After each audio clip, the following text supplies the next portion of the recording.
atenção, o julgamento do atacante do Flamengo, Bruno Henrique, foi suspenso. O Flavinic traz informações. Fala, Flavinho. Julgamento do Bruno Henrique no pleno do STJD foi interrompido e adiado para a próxima quinta-feira, às 3 da tarde, com pauta única. O auditor Marco Aurélio Choi pediu vista do processo e interrompeu a sessão. Ele seria o segundo a votar.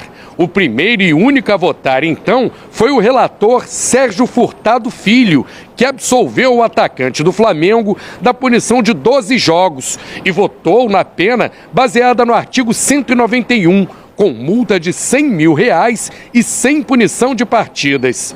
Bruno Henrique é acusado de beneficiar apostadores ao forçar um cartão amarelo em um jogo contra o Santos pelo Campeonato Brasileiro de 2023. Julgado em primeira instância no STJD, foi punido em 12 jogos. A defesa do jogador recorreu e conseguiu um efeito suspensivo para o Bruno Henrique continuar jogando. A Procuradoria do STJD também entrou com recurso. A sessão foi remarcada então para a próxima quinta-feira, quando o Bruno Henrique pode ser absolvido, ter a pena de 12 jogos mantida, reduzida ou até ampliada. Lembrando que o Bruno Henrique foi investigado pela Polícia Federal, denunciado pelo Ministério Público do Distrito Federal e será julgado também pela Justiça Comum. Que confusão, hein, Veneno? Pois é, e eu vou ser sincero, eu não aguento mais essa história, eu acho que tem que acabar logo e pelo visto vai acabar na quinta-feira. Como vai acabar? Aí não tem como saber, é um julgamento. Óbvio que ele teve uma notícia boa ali antes dessa paralisação e só para as pessoas entenderem. Resumindo, eu perguntei para um advogado o que seria esse pedir vista do processo. É basicamente você chegar no dia de uma prova, seja na escola, na faculdade, virar para sua professora e falar assim, olha, muda o dia da prova aí porque eu não estudei para essa prova, então eu gostaria de mais tempo para mudar. E como a lei permite que isso aconteça, e acabou acontecendo. Pelo menos vai ser resolvido na quinta-feira. E aí a gente vai saber o fim dessa história, se o Bruno Henrique vai poder continuar atuando com a camisa do Flamengo ou não até o fim do Campeonato Brasileiro. Lembrando que essa suspensão vale apenas para o Campeonato Brasileiro. Ou seja, ele está livre para poder jogar a final da Libertadores no dia 29 de novembro. Novela Esmeralda ou Maria do Bairro, Pedrosa? Serafim, que também tinha aqui no SBT. Cara, é lamentável assim que demore tanto uma situação, seja positivo, seja negativo para o Bruno Henrique. É muito triste que isso já esteja se arrastando há meses e a justiça não consegue ser efetivo o suficiente para poder dar celeridade nesse processo e definir a vida do Bruno Henrique, seja, como eu disse, para ele ficar suspenso, para ele pagar multa, para seja lá o que for. Claro que o julgamento a gente tem que esperar, e entendo que essa vista do processo tem a ver também com muitos processos que esses mesmos juízes e mesmo julgadores acabam tendo durante o seu dia e não conseguem olhar o suficiente para poder tomar uma decisão. Ao mesmo tempo, vou falar mais uma vez, eu acho que é muito complicado essa demora, uma demora totalmente inexplicável aqui dentro do nosso futebol brasileiro. Enquanto isso, o Bruno Henrique continua jogando e tem que deixar nas mãos da justiça. Não, isso é um absurdo, Fernando, isso precisa ser dito. Ele está jogando com efeito suspensivo há 2 meses. Assim, o efeito suspensivo é algo normal, gente, isso faz parte. Isso. Não é só o Bruno Henrique que tem efeito suspensivo. Por exemplo, o Alan do Palmeiras também estava jogando sob efeito suspensivo. O problema é demorar tanto para você julgar o efeito suspensivo. 2 meses? Gente, se você permite o efeito suspensivo, você tem tempo suficiente aqui, sei lá, 1 semana para você julgar novamente. Por que a demora dos 2 meses? Isso não é algo específico do Flamengo, Bruno Henrique, isso acontece com outros jogadores. Parece até que o STJD quer chamar mais atenção que o próprio processo. Eu espero que, enfim, na quinta-feira isso se resolva. Até mesmo para o Flamengo se programar, porque se não tiver o Bruno Henrique, vai fazer o quê? Precisa ter um planejamento para poder substituir o atleta. E o Flamengo teve 7 jogadores convocados que devem ser desfalques contra o Sport. São eles o Carrascal, o Plata, Arrascaeta, Vinha, Varela, Alexandre e Danilo. Os dois nós mostramos aqui na lista da seleção brasileira. Isso além do Jorginho, o Pedro, o Léo Ortiz, que estão lesionados. O clube trabalha para acelerar o retorno desses 3 atletas, visando o clássico com o Fluminense. Como é que vai fazer isso? O Pedro também pro Fluminense já, ô Venê? Vamos lá, Fernandinha. Os 7 convocados, eles estão fora do jogo contra o Sport no sábado, por motivos óbvios. Sim. E aí existe a dúvida se eles vão poder jogar contra o Fluminense no dia 19, que é o primeiro jogo pós-data FIFA. Acelerar os 7 convocados, tá bom. Exatamente. Entendi. Aí depende de logística, depende também do desempenho dos atletas durante a data FIFA, depende também da condição física, se eles vão se machucar ou não, porque isso pode acontecer, há o risco sempre quando um jogador entra em campo. Existe o risco de se machucar e até mesmo durante o treinamento, como já aconteceu com alguns atletas, no caso o Pedro. Então esses 7 são dúvidas até mesmo contra o Fluminense.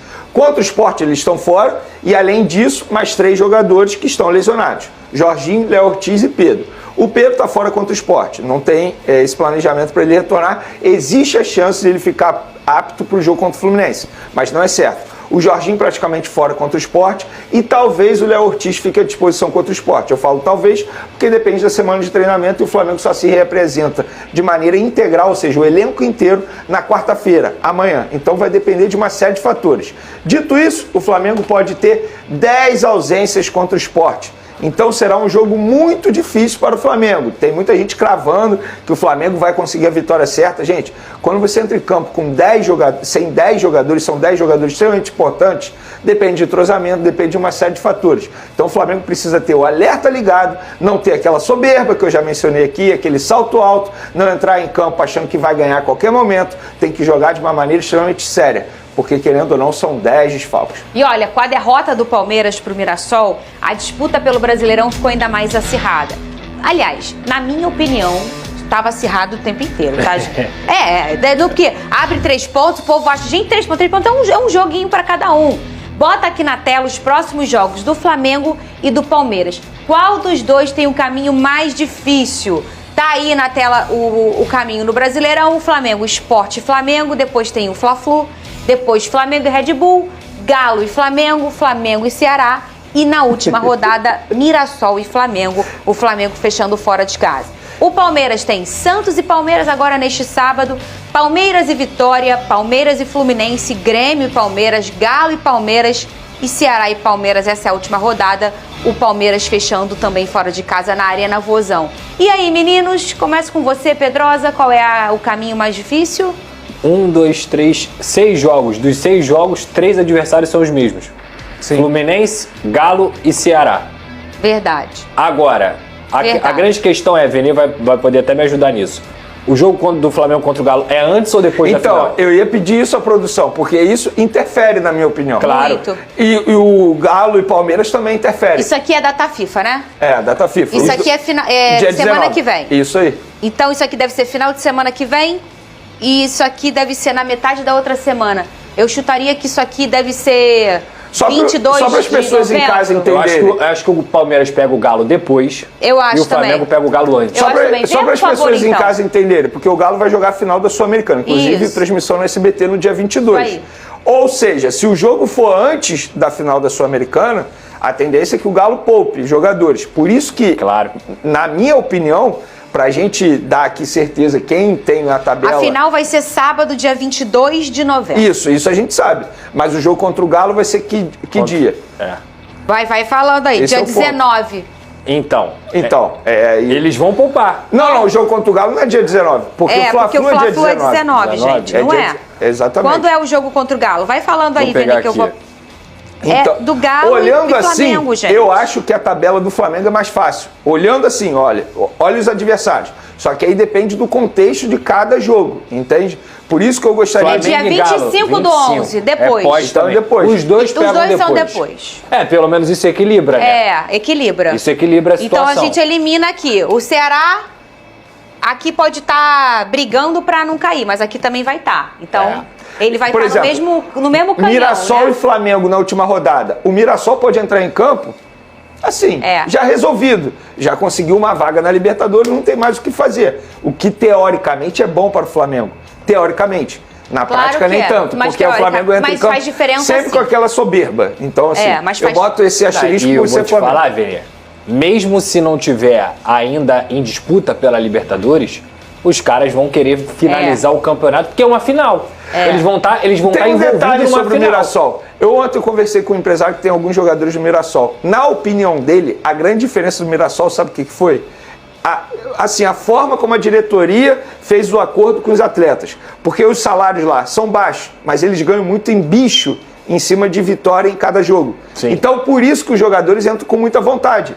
Entende? Na visão desse empresário. O bicho, gente, o que faz sentido. assim, ó, você vai ganhar R$100 por mês, mas se você, toda vez que você for trabalhar, você trabalhar muito bem, você vai ganhar um dinheirinho naquele dia. É isso é o isso, bicho no aí. futebol. Então, imagina, vou jogar com o Flamengo, ó, queridos, aqui tu vai ganhar um bicho de tanto se vocês ganharem. Os caras vão correr, vão comer a bola pra conseguir. É uma visão empresarial que o Mirassol tem, entende? É basicamente assim. E Eu tá acho a do arrebentando. Flamengo mais fácil, a vida do Você Flamengo acha mais do Flamengo fácil. mais fácil? Acho porque o Flamengo primeiro pega o Sport, que é o adversário mais fraco do campeonato. O Santos também está no momento muito mal das pernas, mas é Santos e Palmeiras, é um clássico. E o clássico muitas vezes ele iguala até os desiguais. Ao mesmo tempo, o Flamengo tem o Fluminense, o Palmeiras também tem o Fluminense. Aí quando você olha para Red Bull Bragantino, eu acho que o Flamengo vai triturar o Red Bull Bragantino, porque o Red Bull Bragantino provavelmente é o time que mais oscilou para baixo no segundo turno do futebol E brasileiro. ele é água de salsicha agora, Exato. porque ele não tá nem brigando ali embaixo. Vamos fazer uma projeção através de pontos? Dá para fazer. Rapidamente aqui, vamos lá. O que eu acho que vai acontecer, tá? Assim, enfim. Soma você, hein? Esporte, Flamengo ganha. 3. Fla-Flu, vou botar empate. 4. Por ser um jogo extremamente difícil, o Flamengo vai ter desfalque. Flamengo e Red Bull, vitória. 7. 7. Galo e Flamengo, jogo difícil. Pós-final. E aí depende muito do que acontecer nessa final, na minha opinião. Por exemplo, se o Galo perder a final, vai querer dar a vida pra tentar uma vaga na Libertadores. Isso. Tá, vou botar empate. Bota empate aí, conta aí. 8. Flamengo e Ceará, Flamengo ganha. 11. Mirassol e Flamengo empate. Empate? No último? No último. Aí você... Eu boto empate, por ser um Vai. jogo muito difícil. 12. Vai ser difícil. 12 Pô, Flamengo. ganhar lá, a gente viu. O Palmeiras perdeu agora. Ninguém ganhou, Vene. É difícil. Eu empatei. É. Vai. Vamos lá, Santos e Palmeiras, 3 pontos Palmeiras. 6. Palmeiras e Vitória, 3 pontos. Palmeiras e Fluminense, 1 ponto, bota aí. 7. Fala nação rubro-negra. Hoje trago uma notícia que promete agitar o mundo do Mengão. O Flamengo está em negociações com o zagueiro Nino, que atualmente defende o Zenit da Rússia e é ex-jogador do Fluminense. Segundo informações do jornalista Mauro Mendes, o clube carioca está determinado a reforçar seu elenco para a temporada de 2026 e vê em Nino o nome ideal para fortalecer o sistema defensivo. O jogador é visto pela diretoria como um atleta de personalidade forte, com liderança dentro de campo e capacidade técnica para assumir um papel de destaque na equipe. Nino teve grande destaque com a camisa do Fluminense, sendo capitão e referência defensiva, além de ter conquistado a medalha de ouro com a seleção olímpica em Tóquio. O bom desempenho o levou ao futebol europeu, onde vem se destacando no Zenit com boas atuações e regularidade. O Flamengo observou de perto o atleta e acredita que seu retorno ao Brasil seria um grande acerto tanto para o clube quanto para o jogador. As conversas ainda estão em fase inicial, mas há otimismo dentro do ninho do urubu. O staff de Nino já foi procurado e sinalizou positivamente, demonstrando interesse em retornar ao futebol brasileiro, principalmente por um clube do tamanho e da visibilidade do Flamengo. O projeto esportivo rubro-negro e a oportunidade de disputar títulos importantes como Libertadores e Mundial são pontos que agradam o zagueiro. Segundo Mauro Mendes, o Flamengo estuda 2 possibilidades para viabilizar o negócio: um empréstimo com opção de compra ou uma negociação definitiva, dependendo dos valores pedidos pelo Zenit. O técnico Felipe Luiz tem avaliado cuidadosamente o setor defensivo e deseja um reforço de peso para a próxima temporada. E Nino se encaixa perfeitamente no estilo de jogo que ele pretende implantar, com boa saída de bola, visão de jogo e capacidade de liderança. O jogador poderia formar uma dupla sólida com Léo Ortiz, elevando o nível da zaga rubro-negra. O Flamengo segue firme em seu planejamento para 2026, buscando manter um elenco estrelado e competitivo em todas as competições. O objetivo é continuar sendo o time mais temido do país e seguir conquistando títulos dentro e fora do Brasil. Se tudo correr bem, Nino pode ser anunciado nos próximos meses como mais um grande reforço do Mengão.